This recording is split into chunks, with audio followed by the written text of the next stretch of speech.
beyond the side that we actually saw. We had Ben O'Connor, who's been shaking his head for the last sort of 350 kilometres of this race, and he's shaking his head there again. He's in a bad way as the Australian from AG Tour.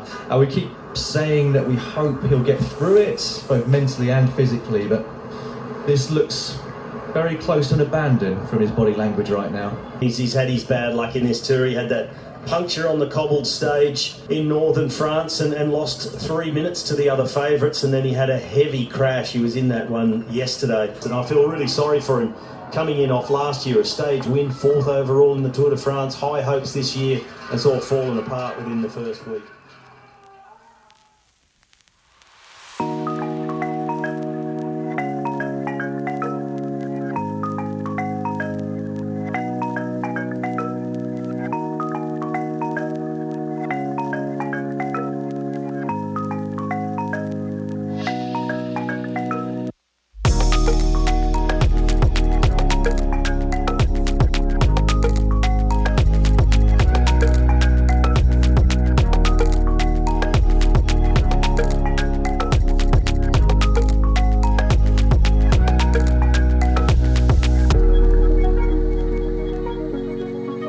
Bon dia. Welcome to today's episode of Tristan Take Video.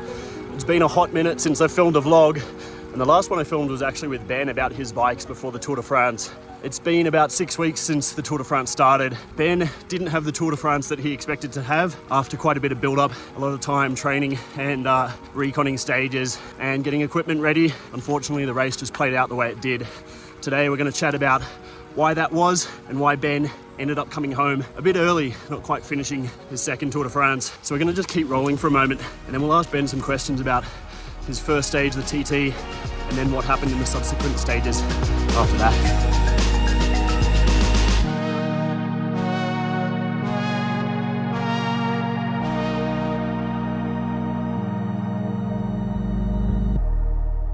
So for anyone who's new here, my name's Tristan. I'm an Australian cyclist. I live in Verona, Spain, but I train in Andorra quite a lot. If you're new to the channel, make sure to give this one a subscribe. Before we talk about the tour, the lead up to the tour was probably a massive thing. After coming 4th last year, you spent the latter portion of last year and the first half of this year really getting ready for the tour. Lots of pressure, lots of training. You did a month in Sierra Nevada. Yeah. Do you want to tell us just about what you were doing in general in terms of like your time in Sierra Nevada? And Yeah, I mean, the whole year plays out to focus and peak at the Tour de France because it's everything from a team point of view and media. I spent a month in Sierra Nevada preparing at altitude, which was amazing. I'd won some races before Sierra Nevada, and after Sierra Nevada, with the big prep race for the Tour de France, Criterium du Dauphiné. of course, third I of was the Dauphiné. third overall. So it was all moving in the right direction. And we can skip forward a month. The bloke who won the Tour de France finished second in the Criterium du Dauphiné, so I felt like I was there. So it was pretty sad just to not be able to finish the race off, but Yeah. I couldn't do anything about that. Let's go into the first stage. You flew off to Copenhagen. Ben and I actually filmed a vlog here in Andorra right before he left that I never released. It was a training for the Tour de France vlog, and I felt it was not the right thing to put it out when Ben had a crash on stage 2. Let's just talk about the TT. You're all prepped for the TT, and then it started fucking pissing down. With rain, I got nervous. Everyone was nervous. I get onto my TT bike, and the directors are like, "Shoot the Bissiger, 3 fois." Like he crashed 3 times. Stefan Bissiger. Like super slippery. Go easy, no risk. So then I cornered like a child. I was really just not there. And I did a poor time, but whatever. I didn't crash. Life's okay. I lost my nerve a bit. But yeah, for the TT in the end, I only lost a minute. So the Tour de France is long. It's 3 weeks long. So I didn't really need to stress too much. So then let's talk about day 2, the first road stage. You were still in Copenhagen. Tell us about that day. That was the day with the big bridge that everyone was going to race for, but there was no crosswind in the end, or not serious? There's definitely a lot of wind around. Okay. It wasn't in the right direction. It was a stressful day. It was a nervous day, and the crowds were ridiculous, but beautiful at the same time. But yeah, with 2Ks to go, I got caught up in a little crash. I really didn't fall very fast. I didn't take off any skin. I landed on my hip really bad. It was like I'd been spear tackled into the floor. Directly on the hip. So sorry, I shouldn't laugh, but no. It's like that, hey? It was just so unlucky. Like, just the guys in front of me moved and I just ran over them. So that was a pretty poor way to finish that day, but I was still hopeful, even though my hip was pretty like nailed. Okay, so the next day is stage 3. Tell us about that. Yeah, I mean, I passed the K, I passed a crash. Those into the final 10 kilometers. Finished with the sprint group at the front. It was all okay. Then we flew to France, and the next day was in France. It passed okay. Nothing really special I can say. So you did stage 3, stage 4, kind of nothingy stages, you were fine. And then stage 5, the big cobbled stage, and Ben's never ridden cobbles before, apart from in the recon. So this was a big day for you. It was always going to be one of those potential GC loss or gain days. Were you nervous after having reconned it, or did you feel quite comfortable? No, I was okay. I was pretty nervous, but everyone was. I mean, you just had to trust your teammates. I had some great teammates with Donovan and Bob Jungels and the rest of the boys. I trusted them, but I punctured on the second sector in literally the worst moment ever. What was that moment? Well, the first sector was fine. Second sector is where the race split, and I punctured. It took forever to change the wheel, and then from there you were just chasing because you can't pass on the cobblestones because there's cars everywhere and motorbikes. And dust? How was the dust? I remember the dust being super gnarly. The worst. It was a pretty shit time, but we're limited to losses. The boys did like the most champion effort, so I'm just proud of them. Yeah, that was a gnarly stage to watch. I was kind of a bit nervous for you because it wasn't that I'd not trusted your cobble riding ability, but I know how fucking gnarly they are. Anything can go wrong on the cobbles. Anything can go wrong. And stage 5, so you're very early on in the race. So the boys helped you back as best they could. They did a champion effort. Big shout outs to the boys. You came through the finish line, and what was the feeling in your hip at that stage and your feeling in your head as well? My hip was still super sore. Okay. It was just really bruised, really achy, just ached all the time. And it didn't feel like it was getting better, or it did? No, it wasn't getting better, it just stayed the same. And you were saying to me in a text message, your power was sort of like 41.59 left, right balance. At that time I had about a 6% difference. This is where we get to the next bit of the story. A couple of days later, stage 7 I think it was, I pulled up in a crash and I just tore my glute. Like literally it just went. It's like when you pull your hamstring. Chronic sharp pain. It's so sharp. But I finished the stage and I did it because I didn't want to DNF just then. Yeah. And I was in a lot of pain. So that was really the start. Well, I looked weak because I had no injuries, but no one could see that I tore my muscle. Yeah, I looked a bit like a fool, but it was an internal injury. So we're just coming up to the top of the Col d'Ordino now. Might just keep rolling for a moment. We'll ask Ben about the following couple of stages when we get over the top. So we're just climbing down the other side.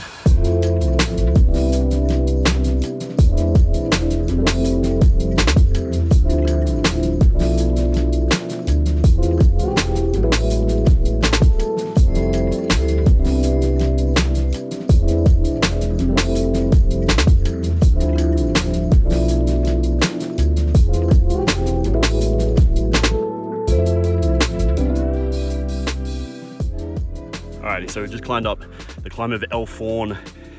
Really tough little climb. Jesus, we did a couple of efforts at the bottom there. Ben rode away from me very fast, so he's obviously moving very well to show that he's recovered. Just tell us, we were talking about stage 7. You got caught in that crash, and that was when the real issues started for you in the tour.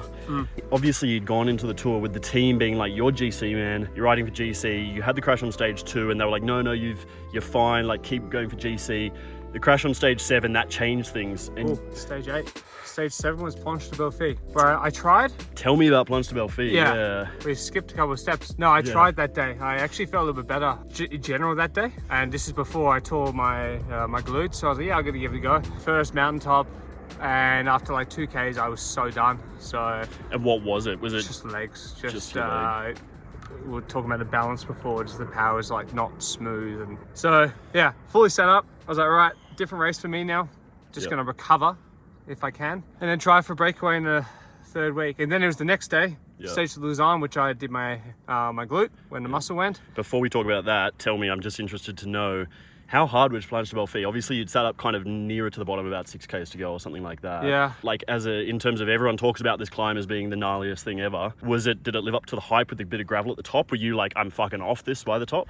No, I mean, the gravel was probably a bit unnecessary, let's be honest. I mean, it makes it a little bit spectacular. I don't really know how much, like, it's really needed. Yeah. But I thought it was actually quite nice. It was the first time I'd ridden a tour mountain stage, just chill. So actually, I kind of enjoyed it, to be fair. So Okay. I actually didn't have like the worst time there, and I already knew my race was like done. And you were quite As soon as philosophical about the race being done. You were like, okay, that's it. I mean, it can't always be your way, and I was clearly had an injury, and then it got a lot worse the next day, and I was like, don't want to continue, and the team's like, no, you're going to be good by the third week. I was like, if it's a muscle tear, I can't, it will never heal. But the team was like, no, you have to try. Like, just make it to the rest day. So that stage 9, I tried, and it was just like one of the worst days ever. I had very conflicting emotions because my teammate Bob Jungels, he won. That was the day Bob won. That day, and I was like right back. Yeah, you sent me a message and you said you got dropped after 2Ks that day.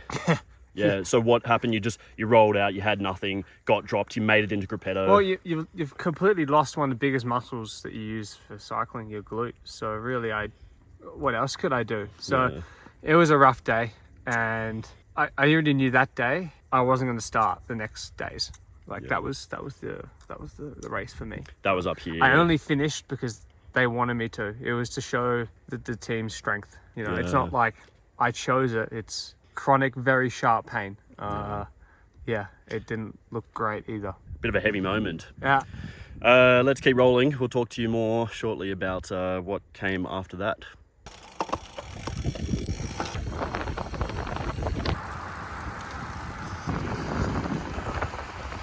All right, so we're just climbing up the Porta Envalira now, up to the very top of Andorra. It's at 2,400 meters. The reason we're coming up here is because this is actually where Ben's staying for the next couple of weeks to train for the Vuelta. I'm going to do a Vuelta episode in the next couple of episodes. So if you're not subscribed, do subscribe so you can see that. But for the moment, let's just talk about those last couple of days of the tour. We went through stage 8, you crashed, you resigned yourself that you were going to pull out. Stage 9, you started trying to get through the rest day. And stage 9, Bob won. Tell me about that experience. I gotta say, personally, was super stoked for him. I know how much hard work he's put in after some pretty shitty times. So that was beautiful, and actually being on the other side of the fence to see him win was actually really special to like have a really amazing experience. We celebrate together. So being able to be not the winning rider, it hurts, but maybe. But it hurt a lot. It was like really difficult for me, as you said, because that's what I wanted to do. When I'd already seen that stage before a couple months earlier, so you'd recon that stage a couple of months before. Yeah, but whatever. I have to resign myself to the fact that that's just how my Tour de France was going to be. Yeah. You. So once you came to that realization and you were okay with that, it was time to go home. Yeah. You made the decision. A couple of your teammates had already pulled out because of COVID. Well, when I head home, I also got COVID. So in the end, even if I didn't start because of my leg, I wouldn't have started the stage because I had a fever. Because you had COVID. It all came at once. Yeah, we had pretty bad luck. Yeah.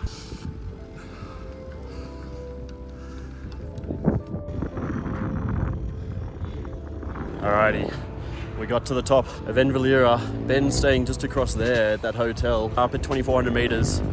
I am super cooked. We've done like 4 hours or so. Well, Ben's done 4.5. I'm at 3:45 and I got to roll back home. If you want to see the ride from today, definitely jump on my Strava or jump on Ben's Strava. There's a link to both. So that was the Tour de France for you. It wasn't the same level of excitement that you had last year. Came away a little bit disappointed. I mean, it's good for the team that Bob got the win. You came away, you had about 9 days off the bike, and you kind of went social dark. You didn't really do any posting on the gram or anything. No. And then you've gotten back into training now. You've been training for a few weeks, and you're training now for the Vuelta. Yeah, so it's just pretty much all in for Vuelta with the tour going like it did. It's got the objectives that we went for.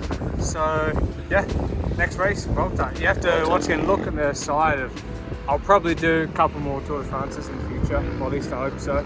Yeah. So now it's just about, okay, I have a chance now to be really fresh and really well prepared for the Vuelta, and that's going to be now my new big goal objective, I guess. That's your aim. And the Vuelta's in about 2 weeks or so now. Yeah, I think it's 2.5 weeks. So it's really actually super close. It's really not far away. So what you would say, I have work to do, but really it's just finishing touches and just feeling good again after missing time of riding the bike real hard. So I'm not racing beforehand. Yeah, no so races. I think I'm going to explode myself a little bit training up here. Yeah, staying at a bit of altitude. As I said before, we're going to make one episode upcoming about training for the Vuelta. Just want to say thanks to Ben, of course, as always, for the ride today. That was very good. I'm well cooked. Enjoy free wheel home. Yeah, classic ride with Ben. See you all in the next episode soon. See you.